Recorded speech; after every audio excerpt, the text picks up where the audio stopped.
Thank you all for joining us today. My name's Maya and I'm a trustee for the Blue Elephant Theatre.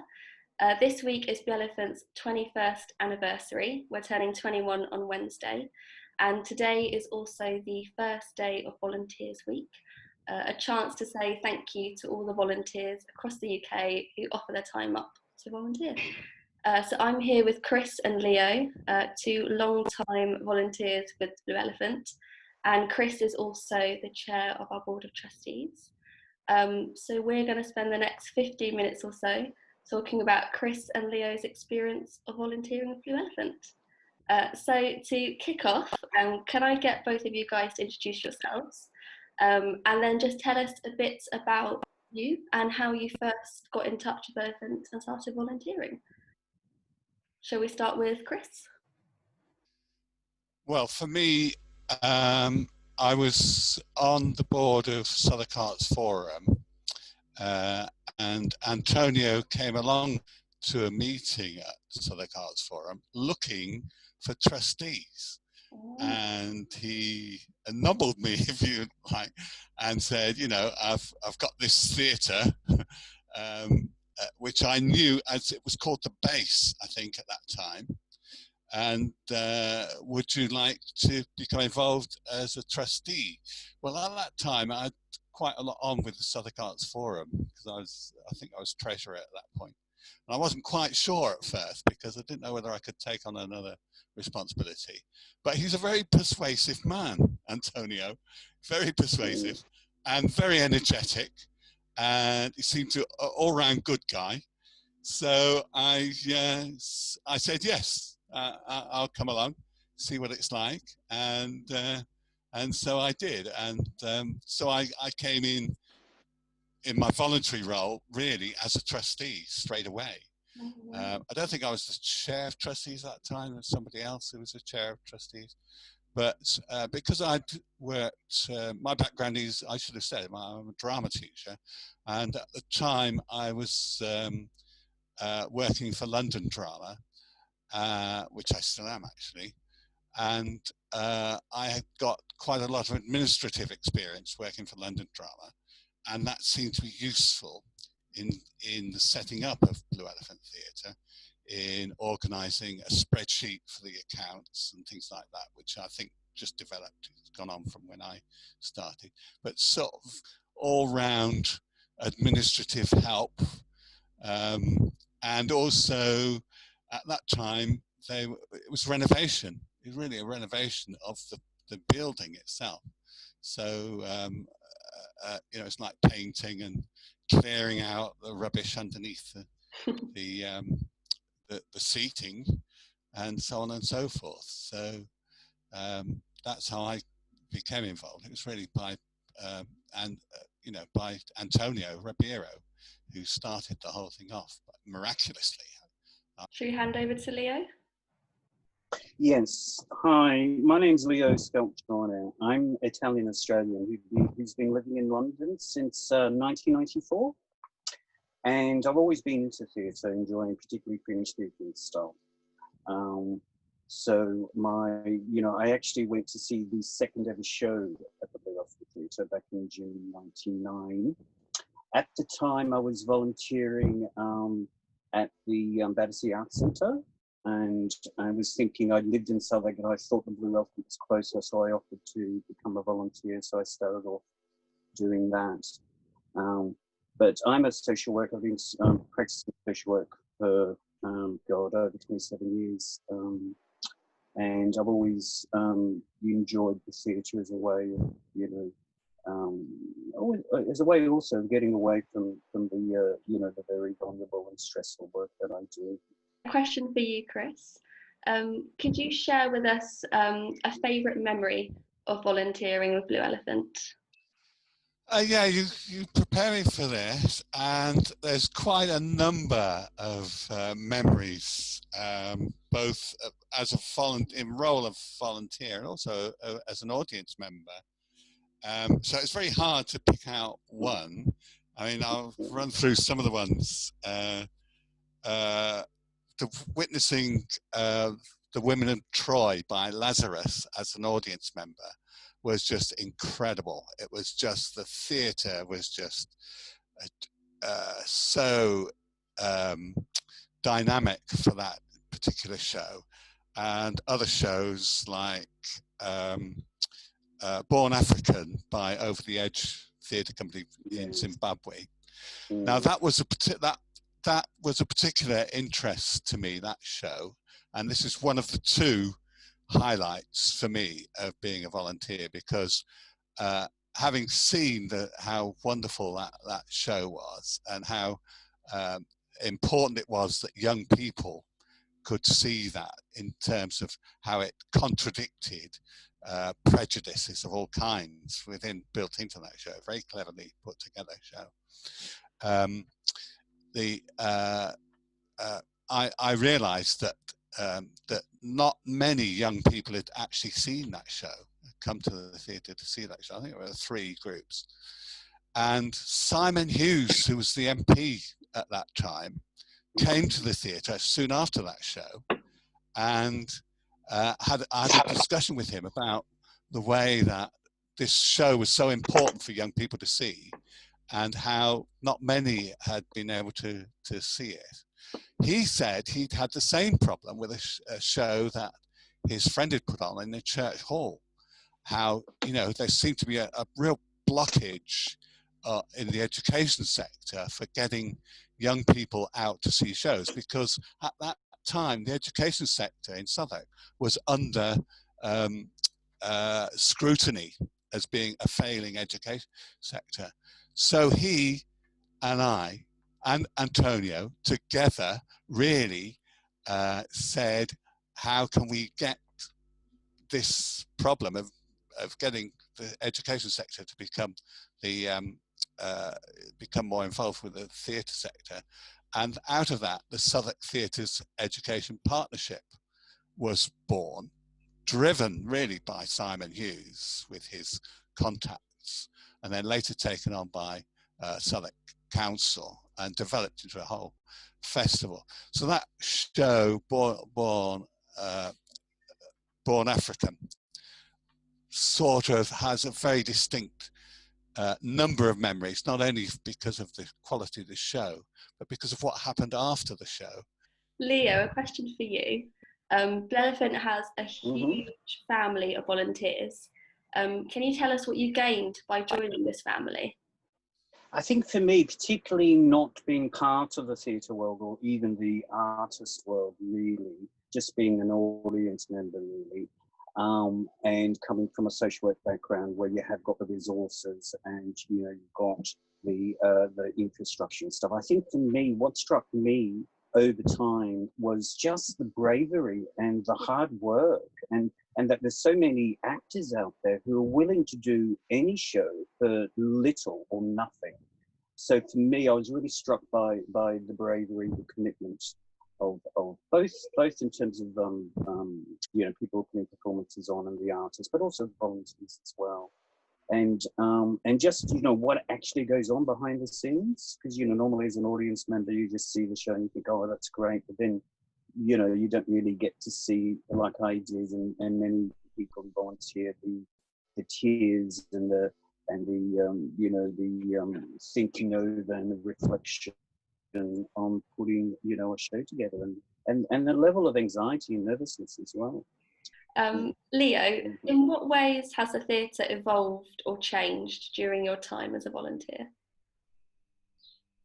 Well, I first started, as I say, in June '99, so when it was just open. So Antonio Rivera, as Chris had said, is the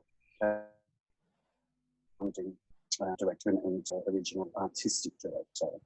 And I think it's evolved in some ways through the different artistic directors that have come through. So Antonio, I think he was there from 1999 to 2006, and he was Portuguese. He was very much more near the creative side than the artistic side. So a lot of his programming was quite good, and that was his strength really in terms of getting the networking and getting shows on. And he particularly brought to the Blue Elephant Theatre international stuff. So one in particular, I remember he did a season which was called Art in the Balkans, and I think it was the first time in London saw, Yeah, theatre, film, and um, and um, and art from the Balkans. And then I remember he did another season of Portuguese art, Portuguese that's right. theatre people as well.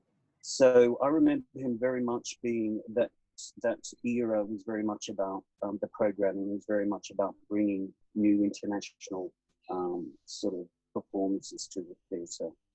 And then we had Jasmine, who then took over, Jasmine Collingford. And I think she brought a bit more of a balance, because I think, and Chris will relate to this, and I would as the original sort of board of trustees, she brought a more of a management side to the theatre as well as the programming. And she continued, did a lot of, I remember that period to be very much, we had a really good relationship with a company called Lazarus Theatre Company, who did a number of shows with contemporary Shakespeare plays. And she started to develop the youth theatre as well at the time. There was a lot of good stuff that was happening then and there. Then we've had Neve and Joe since then, since 2003. And I think it's sort of changed. It's become more of a physical theatre, sort of dance theatre, sort of shows now that they have put on. The programming hasn't been as prolific as in previous years, but I think that's been partly also because of funding and because of staffing, as well as a really strong activity in the youth theatre sort of development part of the theatre.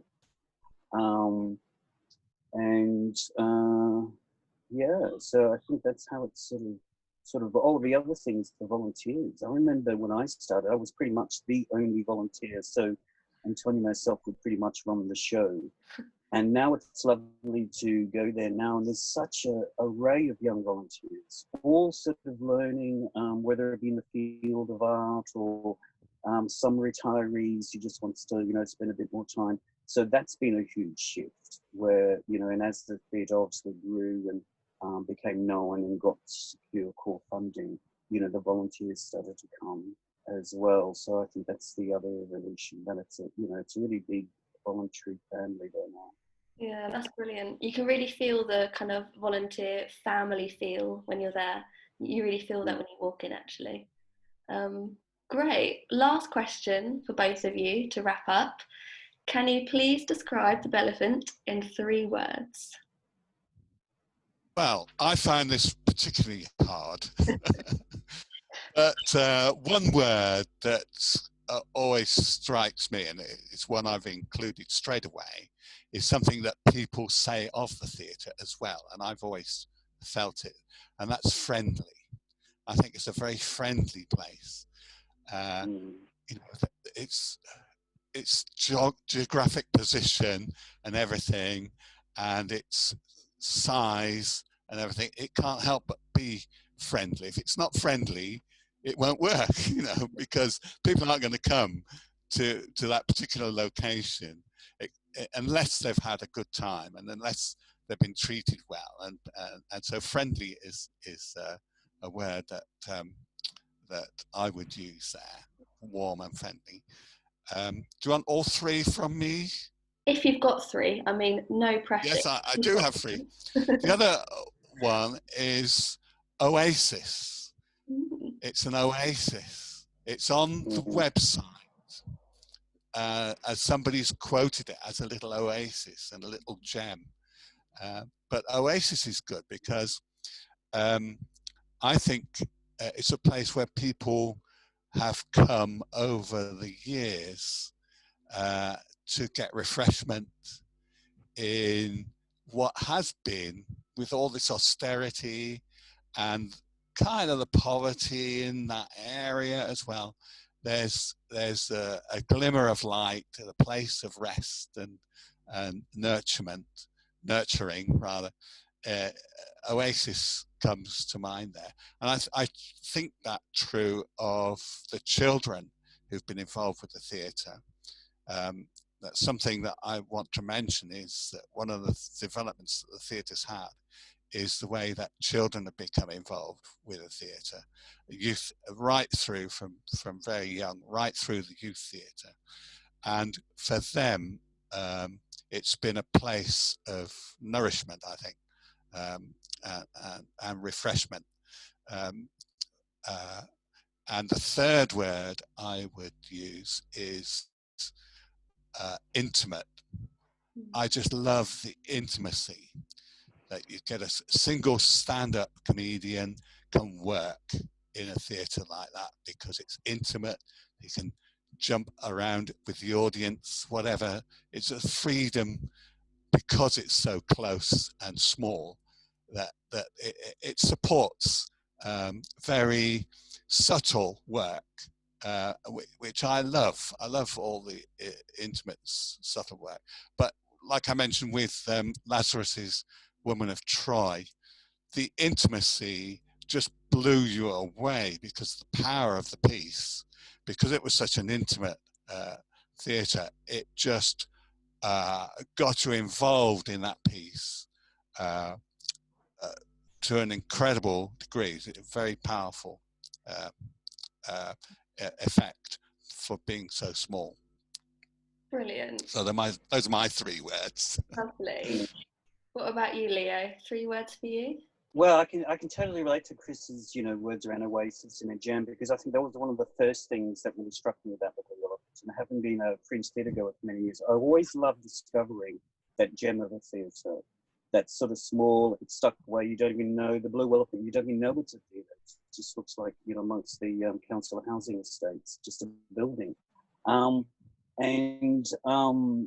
I actually came up with 3 consecutive words. Which is great intimate venue. And I also think it's quite intimate, but in addition to what Chris was talking about is intimacy, I was thinking of intimacy from the perspective of how interacting the performers are with the audience. Because, we've got a lovely bar upstairs, and afterwards they come up, they interact, they're very interested in what your thoughts were on the show. We also have a lot of sort of, feedback forms as well from audience members. So, and that you don't get at some, venues. You don't get to meet the performance afterwards. You don't get to have a reflection afterwards. So, I was thinking more of that intimacy, but definitely the actual theatre itself is, but yeah, it's very intimate as well, in the sense of the distance from the performer and the audience. Yeah, completely agree. Completely agree. I think that's a great way to wrap up the interview on that note. So I want to say thank you both to you guys, Leo and Chris, for joining me today and sort of sharing your stories. And thank you to those of you watching as well. Please stay tuned. We've got a whole host of digital birthday celebrations on all of our social media platforms and our website. So stay tuned and stay safe.